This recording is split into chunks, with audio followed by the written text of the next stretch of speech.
If you're wondering how to set up Salesforce for real estate, you've come to the right place.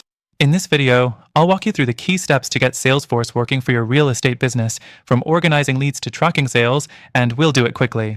Stick with me, because by the end, you'll have all the insights you need to implement Salesforce for maximum efficiency, and I've got an exclusive offer that can help you set it up for free. More on that in a minute, so stay tuned.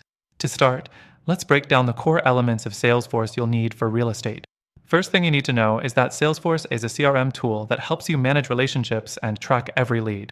For real estate, you're going to want to use Salesforce to manage property listings, client inquiries, follow-ups, and even close deals more effectively. Next, let's dive into customization. You'll want to set up Salesforce to reflect the way your business operates. Start by creating custom fields that align with real estate-specific data like property type, location, price range, or whether the lead is a buyer or seller. This step is key for making sure your CRM is tailored to your needs. The third thing is integrating your email. Salesforce can be connected to your email service, so you can easily send updates, newsletters, and follow-ups directly from your CRM. This ensures that no client communication falls through the cracks. Don't forget to set up automated email workflows for tasks like sending new listings to prospects or reminding clients about upcoming viewings. Now, let's talk about automation. This is one of the best features of Salesforce for real estate agents. You can set up workflows to automate certain tasks.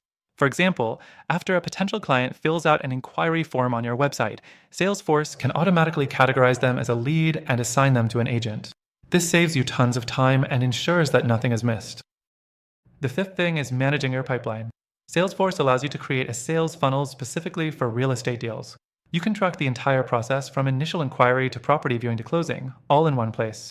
Make sure your pipeline is updated regularly so you can stay on top of all your deals. Finally, let's talk reports. Salesforce lets you generate custom reports to track key metrics like sales, client activity, and lead conversion rates. These reports help you evaluate your performance and make data-driven decisions to grow your business. Now, I promise you an exclusive bonus. If you're interested in setting up Salesforce for real estate and want to give it a try for free, click the first link in the description below. We've arranged for you to access an extended trial with some amazing bonuses to help you get started. Don't miss out. In conclusion, setting up Salesforce for real estate is a powerful way to streamline your operations, manage your leads, and close more deals. Remember to customize it for your business, automate repetitive tasks, and use reports to track your progress. And don't forget, you can try Salesforce with an extended free trial, so make sure to check the link below. Thanks for watching, and if you found this helpful, consider checking out our other videos to make the most out of your CRM and real estate business.